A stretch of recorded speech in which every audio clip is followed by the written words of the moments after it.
Buenos dias. Hey, how are you? Hi. Welcome, welcome. Thank you. Well, This let's is so start. I nice. mean, isn't this great? Let's start with what is Casa Marcela? You don't speak Spanish? I don't. It's Marcela's house, right? Exactly. But what is that to you? What is that? What should that mean when we see this book to you? Oh gosh, it means come on in. I'm just gonna tell you like my whole life story, how I cook, how I entertain, how I raise my kids, how I was inspired, what it was to grow up on the border. I just really wanted to be super personal, you know. I was like, no studio, like we're gonna do this up at the house, and oh really? Okay, so this nothing. is and food really your life and your food have really been shaped by one another in a really robust way, right?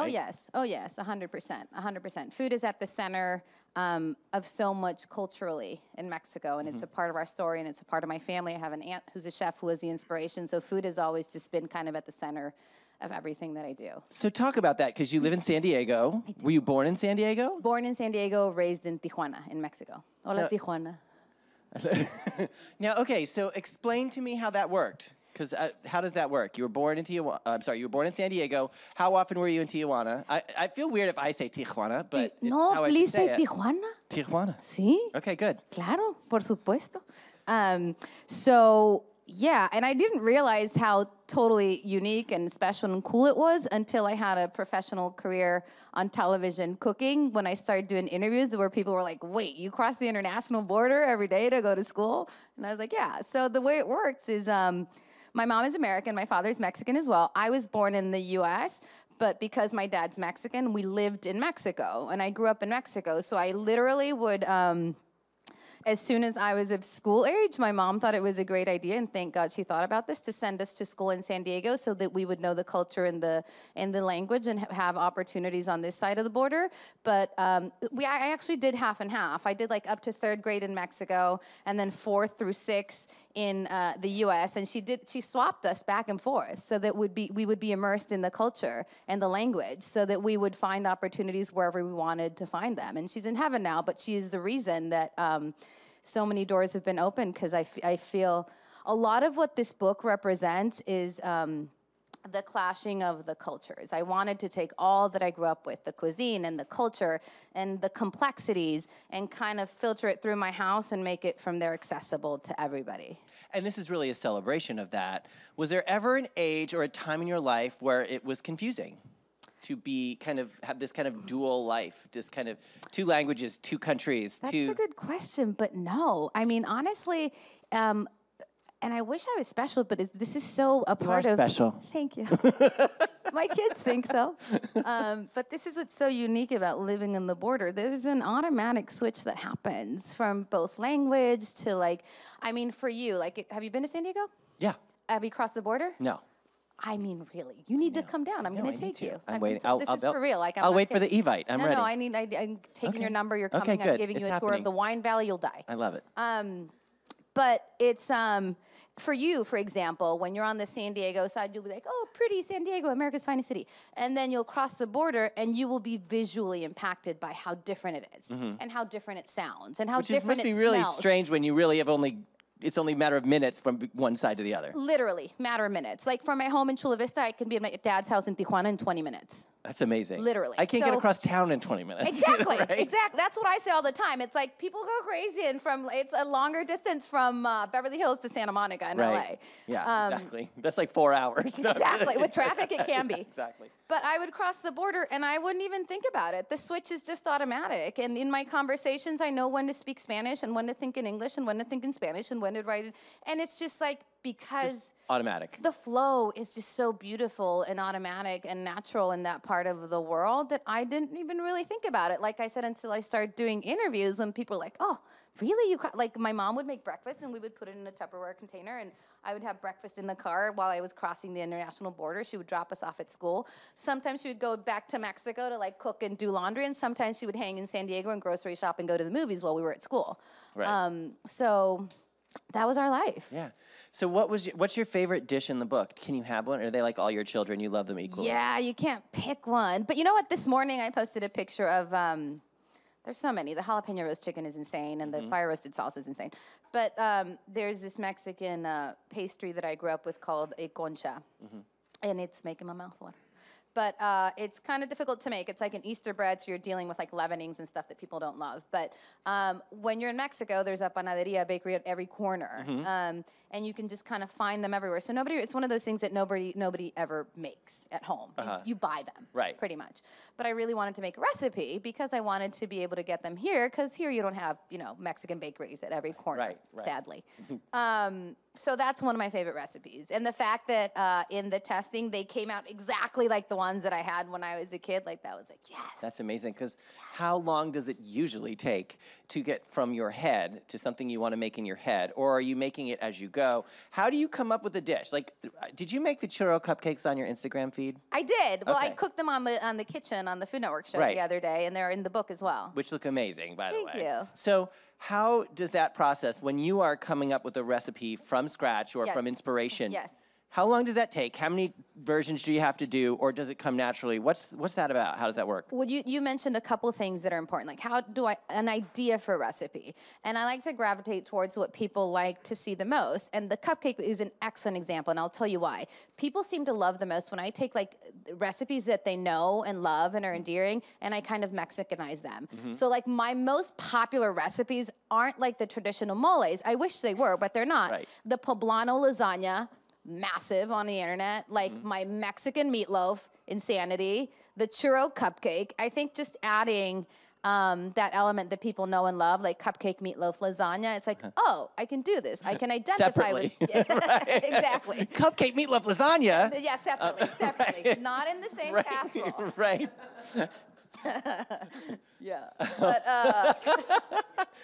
But yeah, those are my most requested recipes for the most part. And then in terms of how I put it on paper, my first job out of culinary school was as a food editor at Bon Appetit magazine when I was 19. Which is kind of amazing. Amazing. Like, still, I would sit at my desk like 6 months later, like, why did they hire me? How did I get here?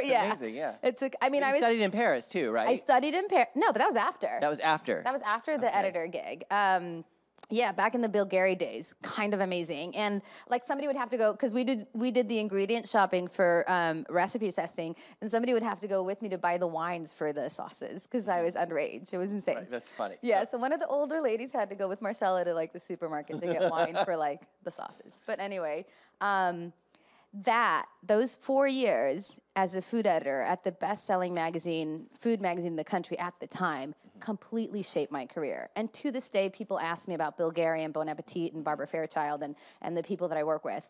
And Christine Kidd, my food editor, Sarah Tenalia, who was like a walking, talking food encyclopedia. It was insane, the people that worked at that magazine. But they trained me to be able to develop recipes on paper that would work in the kitchen, which is really hard to do. Like, even if you ask, like, really, really well-trained chefs to write a book, for some of them it's very difficult, or they need a ghostwriter because they don't know how to transfer all those ideas or the times and temperature. They're just cooking. They're just making it happen, and they're making it delicious and making it gorgeous. And being a food editor from such a young age with basically no training, they trained me into understanding that you need to be very specific about the amount of salt, the amount of sugar, the proportions, the ratios, the science, the flavors, the whole thing. Because people at home are going to replicate that as specifically as you do. Exactly. And there's nothing more annoying than like cooking from a cookbook and you're like, this looks nothing like the picture in the book. This is a lie. Yeah, exactly. Like a Pinterest fail. Like exactly. You don't want to be the next Pinterest fail. Exactly.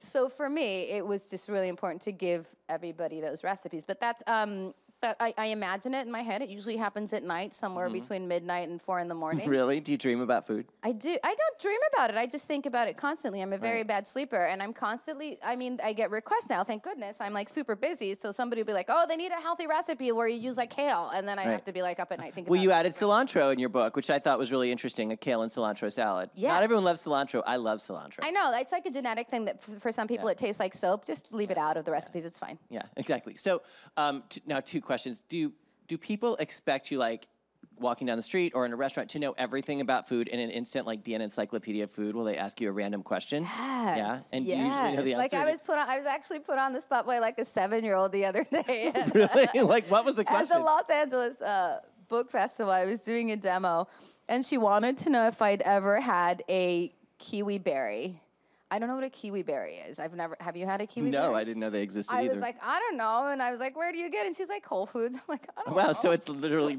readily available, apparently. I just didn't know about it. No, that's kind of cool. But I Googled it, and then I don't even remember what it said. Right. But anyway, I get asked all the time. What I do get all the time, which is, and I talk about this in the book as well, when you're dealing with Mexican cuisine, you're dealing with recipes that have been around for a really long time. Right, right. And they're attached to not only family histories, but like it's patriotic at some point. Like those recipes have been like mole from Puebla and cochinita pibil, and there's so many chiles en nogada, like all these recipes that have history and stories and very specific origins and very specific ingredients and procedures. And if I make something that is different with how their grandmother made it, right, then you're somewhere in Oaxaca, I will get hate mail like you have no idea. Which is the big conundrum because everyone wants you to make a fresh take on something that's traditional classic, but then when you do, they're like, "How could you?" Basically. Yeah, and I say that very honestly in the beginning of the book. I'm living in Southern California. I have a 1,400 square foot edible organic garden based on like the fruits and vegetables. Is it fenced in? Is it? Well, I mean, like, don't you have to worry about like animals coming and eating your know organic garden? It isn't, and they don't. Really? No. In the Northeast, they'd be eaten by deer. It's a sacred space, but it's something weird about that space because the folks that help me keep it beautiful. They're like, for some reason, nobody comes in. You know what I think it is? I think it's my dog. I let him wander free. Oh, smart. And they smell him. They smell the dog. Yeah, so good. They don't come. I'm glad we covered that. So that's a random, like, Smelly what kind of dog do you have? Smelly dog what kind of dog do you have? Away. Is your dog peeing on the chives and stuff, though? Because I would worry it makes it taste better. Because my dog used to pee on the chives, and I'd be like, mental note. No chives. No chives in your salad. Right. Please. What kind of dog? He's adopted, and he's the smartest, most loyal, most loved, most beautiful dog on planet Earth. He watches my kids. If I'm not home, he'll follow the kids. Right. Like if you go on my Instagram, like every photo of either David or Fao, it's his tail or his nose or his body, but he sticks to the kids. That's and awesome. When one of them walks out, either the older one or the younger one, he automatically goes out with him. He's like on him. It's fantastic. He's like a bodyguard. You can leave for like hours at a time. Well, the dog's there. How old are your kids? Never done it. One's 13, one's 4 months old, and I have a 2-year-old and a 4-month-old. That's amazing. I have many kids, but he's a mix of an English Springer Spaniel and a Golden Retriever. Super smart. Oh, loving, very loyal. Handsome. That's great. Very handsome. Okay, so then we were talking about this. Now, kind of putting a Mexican or a Spanish flair on a dish. Yes. Have you ever been asked to do one and you think to yourself, oh, this is a stretch? Or have you ever had a challenge where you're just like, I just don't know how to make this a certain way to meet the expectation of the show or the magazine? It's not so much that, but I get a lot of requests to water things down or dumb them down. Oversimplify it. Yeah, and that makes me sometimes uncomfortable. What's something that's really hard to simplify? Like mole, is that just like you can only... And I actually have an easy version of it. Yeah. I have a version where I say, listen, I know you're not going to go buy a molcajete, which is Mexico's version of a mortar and pestle. I know you're not going to grind nuts by hand. Like, I know this. You're not going to do that. I would grind nuts by hand, though, for you. Because, thank you. Thoughtful that way. How thoughtful. But if you're not, you could just get peanut butter and almond butter and tahini, which is sesame seed butter, and you're going to get that oily consistency, and that's what I use for the base. There's kind of a shortcut sometimes. There are shortcuts, and they're... At the end of the day, and I also talk about this, as long as it tastes good to you, I don't care how you make it. Right. Like, and that's what this book is about. This is what I feed my kids, what I feed my family, what I feed my friends. Sometimes it's super traditional, but what I was trying to get to before, I'm in Southern California.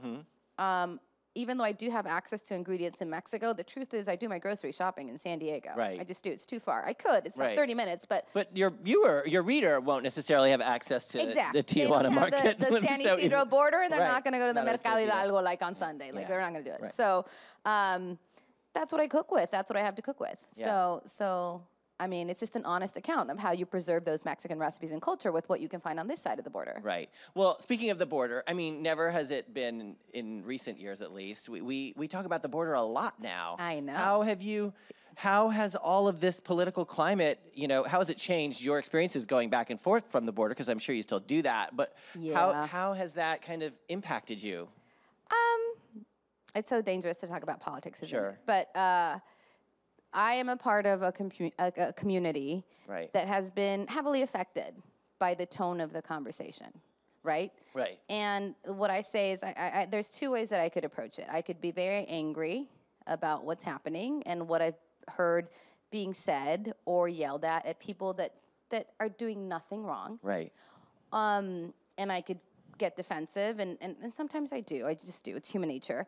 Or I could really try and focus and show people how beautiful the cuisine is and how beautiful the culture is and the contributions that we actually make to the economy and to the culture and the day-to-day and how sad it would be if all of that was gone. Right. So that's my job, Right. to say we have a lot more to offer. There's a lot more of the positive than the negative.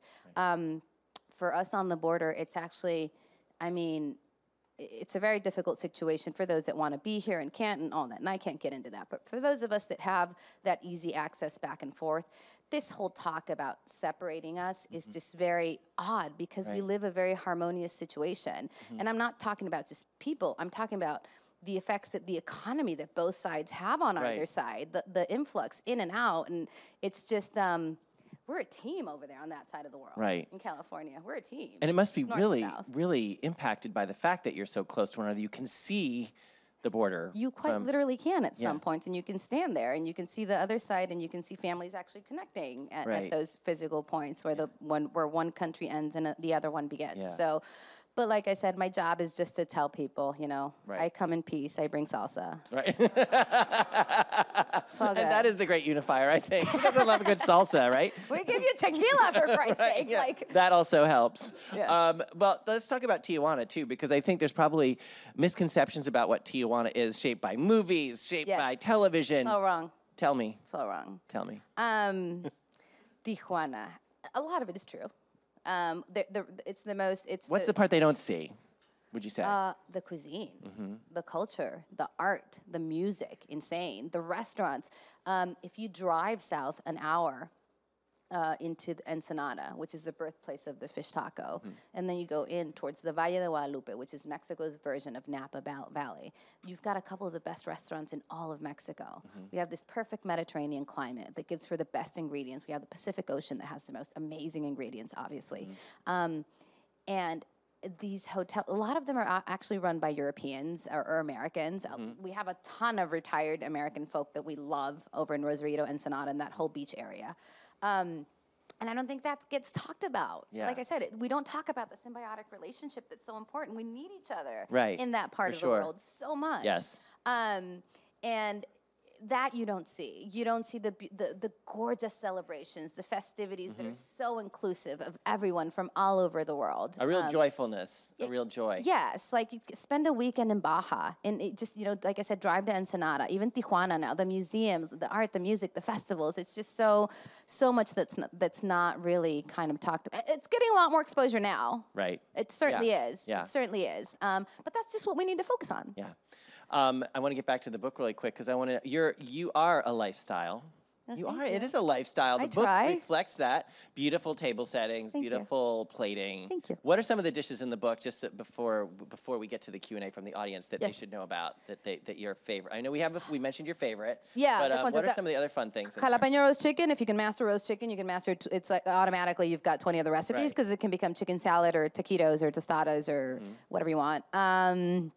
Enchiladas. Who doesn't love enchiladas? I have two empanadas in there too, right? Empanadas are in there. The enchiladas are great because there's a vegetarian option that's made with sweet potatoes. And then I have another enchilada, a green one, that's also made with kale and regular potatoes. So I have two vegetarian options.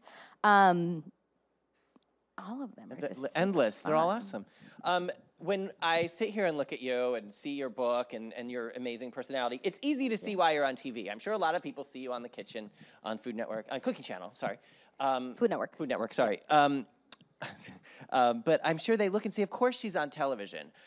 What was the moment that got you on television? Oh, God, it wasn't an of course she needs to be on television moment. I would literally get sick when all this, I would be like, hold on, bathroom, and then go baby on Nerves, TV. just like terrible or what? And I still get super nervous. And really? not like in situations like this, but certain things do make me super nervous. Like live cooking demos make me like Oh, right. Yeah, But you were on the Today Show with Kathy Lee and Hoda last week, Yeah, right? but that all comes with experience. Yeah. Like I literally started doing all this when I was 19, 20 years old. I'm like close to 40. Like I've had my run around the block. Okay. Yeah. Take a brief run around the block. It's not like it's okay. I'm older than you, so I'm just going to say stop it. But so would you, what would you say was that moment, your big break, if there is such a thing as a big break? Or what was a pivotal moment in your career that kind of sparked this new wave of TV and books and all that?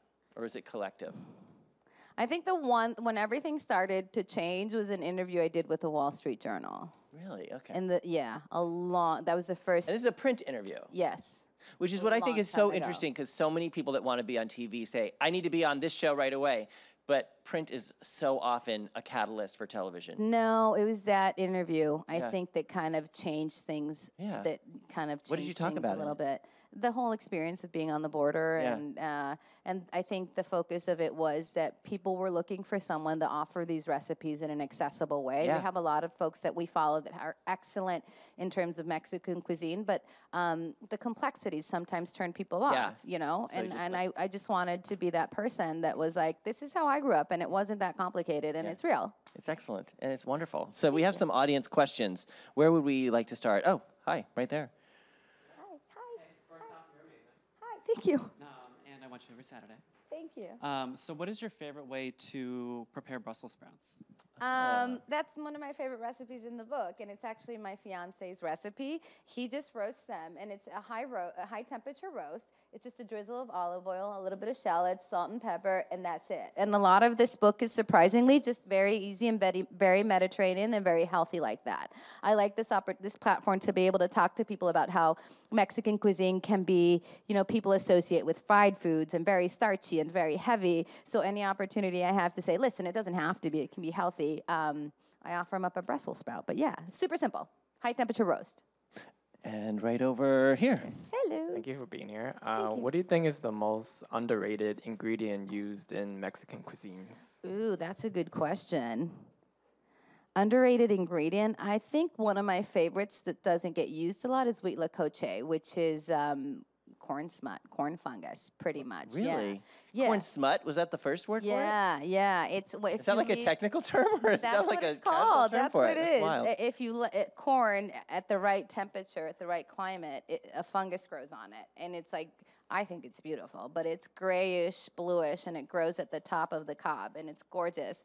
And you saute it with like onions, and it can be a part of a quesadilla. In the book, I actually blend it in a batter and make it a part of I make a black waffle because it's black. It's jet black. It's almost like squid ink in its color. Yeah. So beautiful, so earthy. You can substitute with a mushroom, and I mentioned that in the book as well. But I think huitlacoche would be huitlacoche en español would be my fave. What dish would you sooner not ever have again? Or is there one that you're just so tired Mexican? of eating? Yeah, is there one that you just can't eat anymore for a while? You need a break? No, but like crunchy beef tacos aren't Mexican. Can I say that? Yeah, you can say that. Okay. You heard it here. Right here. Do we have time for one more? Yeah. Where are we at? Hi. Hey. Hi. Thank you so much for being here. you. You mentioned your family. Yes. Do they have any influences on any of the recipes in your book? Oh God, yes. I always say that a home run is a recipe that I will eat, that my fiance will eat, my 3 kids will eat, and my dog will eat. Like if everybody will eat it at the table. Doesn't the dog react to some of the spicier stuff? He's Mexican, man. He'll eat anything. That dog could like chew on. I've actually caught him like grabbing, like biting off jalapenos from like. Really? Yeah. I guess you develop a. He's fine. He's Mexican. Yeah. But no, it's important to me, and I get a lot of questions about being a mom that cooks. Mm-hmm. But yeah, I'm not cooking something for the kids. You know, I'm putting something on the table that everybody at the table will eat, or they'll go to bed hungry. Oh, there we go. Such is life. No chicken tenders for those kids. No mac and cheese. No quesadillas do get thrown out like frisbees, like every evening. Yeah, because they'll eat them. Like if I'm tired and they're cranky and they're just hungry and I don't want to fuss, and a quesadilla. A chicken quesadilla or Yeah. just a cheese quesadilla? Just cheese. See, how could you go wrong with that though? That's Yeah, delicious. the tortillas come from Tijuana though. Of course they do. Yeah. I would be appalled if they did. On the scale of mild to fiery hot foods, where do you range? What is your favorite? I'm a chicken. I'm somewhere in the middle. That's kind of controversial, isn't it? Like, it's not. Aren't Just you because I'm Mexican, I need to be able to bite into a ghost pepper? Yes. No, but do you find that people judge you for not liking it fiery hot? Besides yeah. me, of course. But like, I don't care because my fiance, Philip, who's like super American, like bluer eyes than you and like blonder hair than How you. dare you? How dare he? Just 'cause I said you he didn't could like- eat a ghost pepper, so he compensates where I, fail. I feel like I'm in the medium range, truthfully. I'm You're in the medium to mild. I'm in the medium to spicy. Okay. Yeah. But do medium to people hot. call you out for not liking it super spicy or no? I don't think Or you I've don't ever share- been have you ever confronted disclosed that? violently, no. Have you ever- I know. I think this is the first time I said it. Maybe somebody's going to slap me on the street when I'm walking back to the hotel. We ask the tough questions here on Build. Right here, the tough questions, medium or spicy. Thank you. Where can we follow you on social? Because you're everywhere. What are your Yes. handles? Let's hear them. At Chef Marcela on Instagram, at Chef Marcela on Twitter, and Chef Marcela on Facebook. And on my website or my blog, chefmarcela.com. And the book is available right now. It is. All right, go get it. It's super cool. Marcela, thank you so much. Thank you. Marcela, everybody. Thank you.